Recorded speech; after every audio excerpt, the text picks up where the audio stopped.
Listen, sneezing, a lingering cough, a runny nose, is it a cold, a sinus infection, or allergies? The summer can be the absolute worst time to get sick. Yeah, it's kind of weird that it's the summer that this can be a problem. So figuring out what the diagnosis is and how to treat it, that's actually kind of half the battle. Yeah. Here with some answers is Dr. John Whyte, who's the Chief Medical Officer at WebMD. Welcome to New York Living. Thanks for having me. It's nice to be with you. There are a line of people out there outside the barn doors with their copay because they all want to know what is happening. I've been answering some questions before, so I'm ready.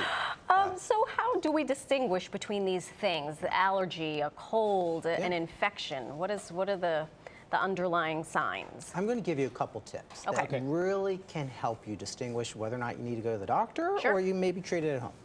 And the first one really is itchiness. If you're itchy around your eyes or your throat, that's allergies. You don't get itchiness with sinus infections. You typically don't get itchiness with the cold. Maybe a little itchy sore throat, but in general, itchiness means allergies. Allergies, okay. If you have a fever, it's not allergies.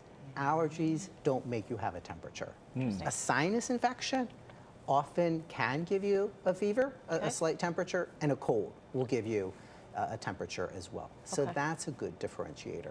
Is there much of a difference between a sinus infection and a cold? Can you have a cold and still have a sinus infection? You can, but usually they're different because a sinus infection is primarily your sinuses. You have your frontal sinuses, your maxillary, and here. And usually you have pressure. Now the ear, nose, throat are all connected. That's why we have ENT doctors. That's right. So you can have both. The other one is color, which is really important. Right. So with allergies, if you have any type of secretions or fluid, it's primarily clear. Right. With sinus infections, what do people say? It's gross. That's right. It's green, it's yellow. Right. With colds, it looks like the you don't Hudson. have as much. That's right. Yeah. Or my kids come up, Mommy, my snot is gross. Yeah. I'm sick. That's the Here, you truth. want to see? Yeah, yes, exactly. And they're like, here, see, am I sick? I've Yes. had patients bring it in. And, Gosh. Oh, really? Yeah, they do. The other, Like what, in a Ziploc? Usually a Ziploc. It's not always zipped well, but they do, just for me to see. I've seen it in tissues too. But it's helpful to know. Right. The other thing is duration, So timing. you'll take their word for it. Yeah. If you have a cold or a sinus infection, that could be a week to 10 days. Allergies are going to be weeks or a couple of months. Right. So if it's been going on for a while, it's probably not a sinus infection or cold. Okay. Still no cure for the common cold? Still no cure. But we've It's a solved virus. weight loss. All right. Yeah. Everything but all else, the other things, yes. Yeah. So what do we take for a sinus infection? Will it just go away?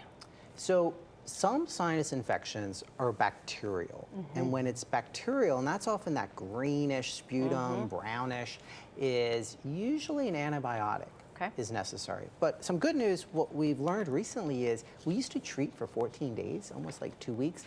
Now we're down to 10 days, 7 days. For a sinus infection. We've learned you can have a shorter course of antibiotics. Sometimes antibiotics give you side effects. Right. Diarrhea, some nausea. But other sinus infections tend to be viral. And then an antibiotic's not going to help. Now, I'll tell you what works, which no one likes to use, are the nasal rinses. Oh, okay. I love this. You hear about it, and you basically use a little device to rinse your sinuses. I find people sometimes would rather take a pill than try that. But that has shown Because it feels to be like sometimes it effective. gets up into your brain. Yeah. Well, you have to do it right, and it's not going to I get in guess your I'm brain. not doing it right. It's not going to get in the brain. The brain is sealed off from that area. But I know what you mean. You kind of feel like, ooh, that's you know, what's going on there. I'll tell you what, I've used these nasal irrigators because my family, we all suffer from allergies. And when I know they're coming on, everyone has their own. Yeah. Their own nasal irrigation. And it's Gotta keep I it have clean. found that it has helped. It keeps everything sort of moving. People should try bay. those. They're really underrated. Give it a shot. Maybe you're going too far up your nose. Bring it in. We'll go, The next time I have we'll go over it. Next time I have it. But I don't get allergies. But, you know, still, it's, you know, when I've used those, I'm like having it all the way up here. It's not the most comfortable thing. No, and I'm not the easiest at doing these sort of things. So that's exactly We'll invite right. Dr. John But Whyte. that's a good way to Yeah. solve the allergy problem. Is what you're saying, Yeah. doctor. speaking of allergies, what are the triggers for allergies? Because I could be allergic to trees and you could not be. Yeah, true. I loved your point at the beginning. We're in summer and we're talking about allergies. You usually think of that in the fall, but what's different here is it's still pollen, but it's not pollen from trees, it's pollen from grass and weeds, and ragweed is a big culprit. So that's one of the differentiators then from the fall. Sure. So don't go rolling around in Central Park on the Great Lawn. Not if it's been, especially after it's been, mowed, yes. Yeah. So Right. that can be a problem. But it's also insects and bees and other ants as well can cause allergies. Ants? Absolutely. It's ants, bees, wasps, mosquitoes. Those are the ones that typically trigger allergic reactions. Okay. So for those ones, how do you treat it?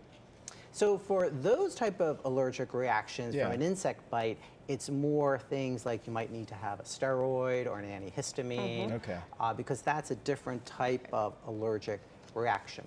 For some of these other things that we're talking about for mold, the other big thing is dust mites at this time of year because the warm weather makes them really We make it more hospitable. problematic. That's right. exactly right. The humidity makes dust mites feel What you're comfortable. putting down, you're basically saying don't go outside for about 6 months out of the year. No, I think it is good to listen to the weather and find out what the pollen count is. And sometimes, even though, maybe nice weather, you want to open the windows. That sounds like that's really healthy. But if you have problems with allergies, that's going to make it worse. You really want to use the air conditioner and have the windows up. But the other thing is there are good medications, both over the counter and prescription. Many people know things, the antihistamines, Zyrtec, Allegra, Claritin. Those can be pretty good, but often you have to take it every day. Yes. And the other big thing are steroid sprays. People don't think about those. We haven't always focused on them. Drugs like Flonase, because that's going to stabilize your nasal passages. And are you doing those as you wake up? Or? You should be doing those in the morning. Okay.